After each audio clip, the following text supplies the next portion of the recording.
Lenguaje algebraico. Antes de explicar lenguaje algebraico, vamos a ver a qué llamamos lenguaje natural y lenguaje numérico. Lenguaje natural es el que utilizamos normalmente para comunicarnos. Lenguaje numérico es el que emplea números y operaciones. Yo ahora mismo estoy utilizando un lenguaje natural, te estoy transmitiendo una información mediante un lenguaje natural. En ocasiones ese lenguaje natural te transmite una información que se puede expresar únicamente con números y operaciones, como en el ejemplo. Lenguaje natural. Tenía 9 nueces y me he comido 4. ¿Cuántas me quedan? Lenguaje numérico. Eso se puede expresar mediante números y operaciones de esta manera. Tenía 9 menos 4 que me como, me quedan 5. Lenguaje algebraico.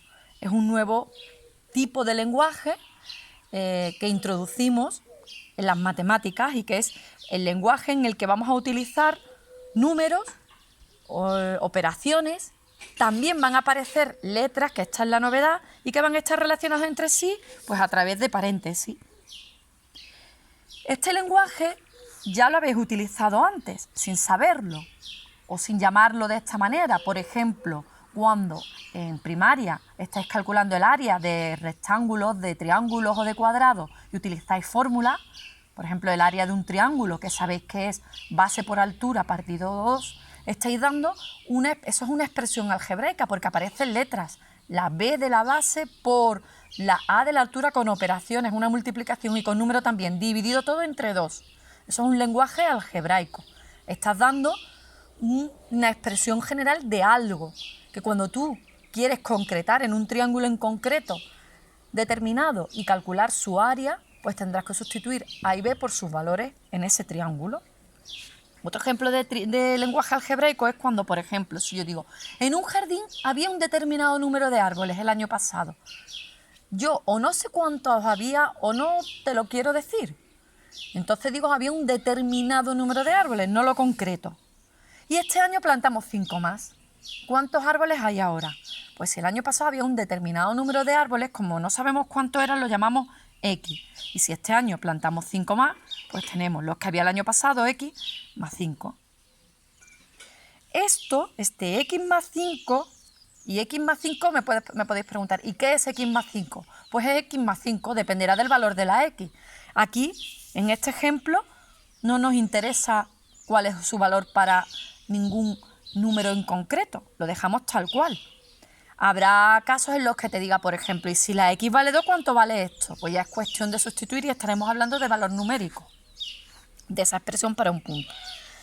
Esto es lenguaje algebraico y a esta expresión, a esa manera de expresarlo, le llamamos expresión algebraica, que como vemos es una combinación de números y letras relacionados entre sí con operaciones y también en las que aparecen paréntesis.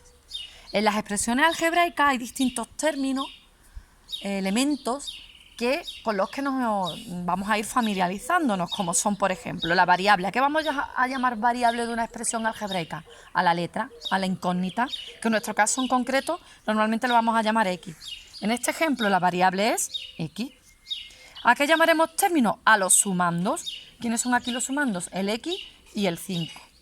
¿A qué llamaremos coeficientes? Coeficientes son todos los números que aparezcan. Y en concreto, el que no lleve X lo vamos a llamar término independiente. Por ejemplo, aquí los coeficientes son el 1 y el 5.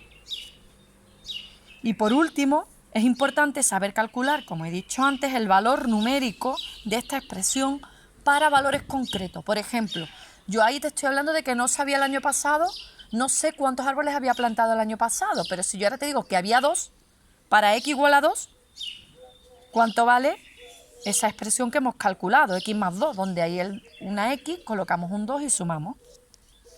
Pues aquí tenemos dos ejemplos en los que te doy dos expresiones algebraicas y me tienes que ir diciendo esos elementos, quiénes son en cada una de dichas expresiones. Y también un ejemplo de cómo vamos a calcular el valor numérico.